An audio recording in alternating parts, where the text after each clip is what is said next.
Yo, what's going on guys? Arekkz here. Welcome back to another video for Monster Hunter Rise, and today we are turning our attention to the bowguns because the next two previews from Capcom are the light bowgun and the heavy bowgun. In this video, we're talking about the big gun, the heavy bowgun. So if you guys do enjoy this, then a like would be super appreciated, and of course be sure to keep it locked because we've got plenty of Rise coverage coming your way. If you've missed any of the weapon previews so far, you can find them over on the channel. But let's not waste any time and let's get started. Of course, first things first, we see the Hunter rocking full Pteranodon gear. I do actually really like this one, especially the male armor set. It's kind of got that sort of I don't know, Teenage Mutant Ninja Turtle mixed with a Kappa sort of aesthetic to it. I just really like it, and given that Pteranodon is probably going to be one of those early game monsters, I could see this very easily being like the first armor set that I farm, potentially. We'll obviously have to wait and see.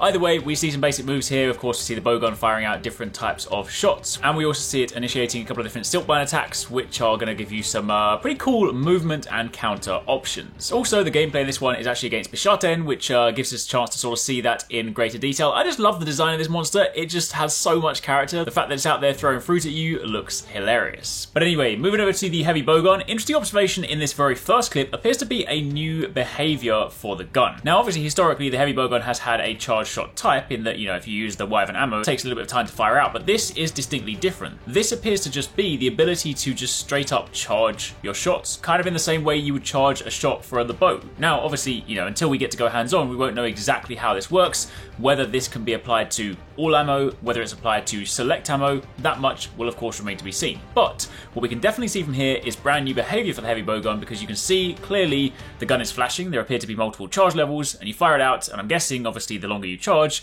the greater the damage. Additional observation here as well is that following a shot type, assuming it's just any shot, but following a shot, you can also now sidestep. So from a kind of maneuverability evasion point of view for heavy bowgun, this is going to be incredibly good, because otherwise, you know, typically you've always been pretty locked in place. It is the slower of the two bowguns, but now that you can sidestep after a shot, is also going to be pretty handy.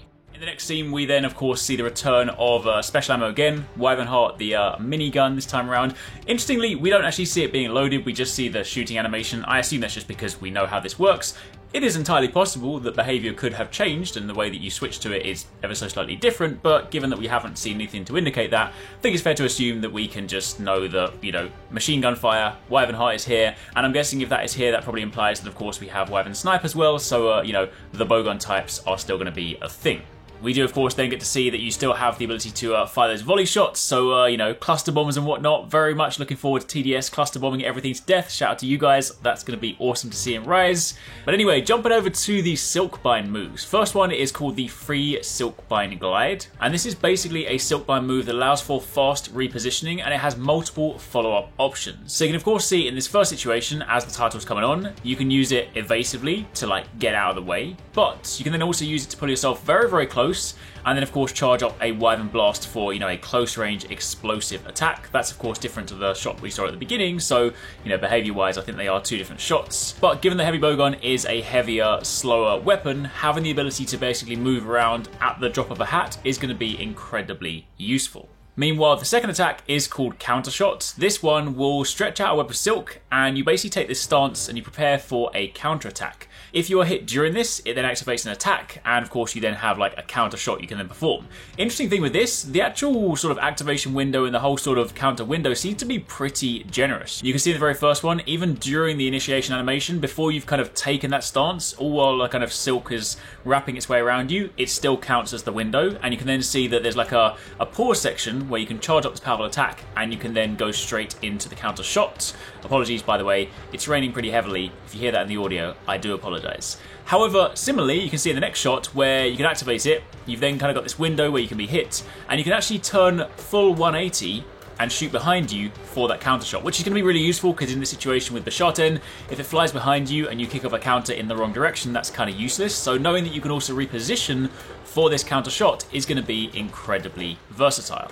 So for the time being, that's it. That's your little rundown of the heavy bowgun. Basically, options for giving you better mobility and potentially, again, I want to sort of see this when I actually get a chance to go hands-on, but potentially some new input and attack options for using your different ammo types. Anyway, that's it for the time being. Be sure to keep it locked because again, as and when the next videos drop, we cover them each day. So if you want to find out the next weapon, if there's still a weapon you're looking forward to, again, check the schedule. This is the order they are appearing in. So keep your eyes peeled if your weapon has not shown up just yet.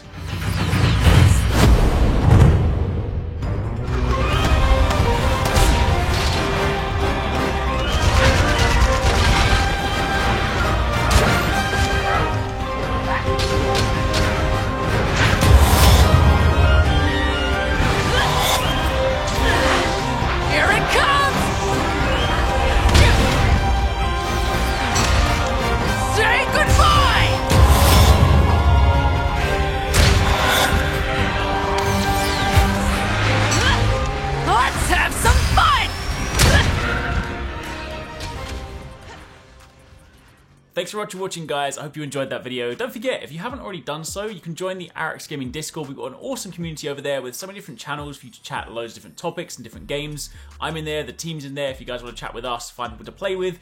It's just in general a great place to be. And of course, if you enjoyed this video, don't forget to turn on those notifications so you don't miss any of our future uploads.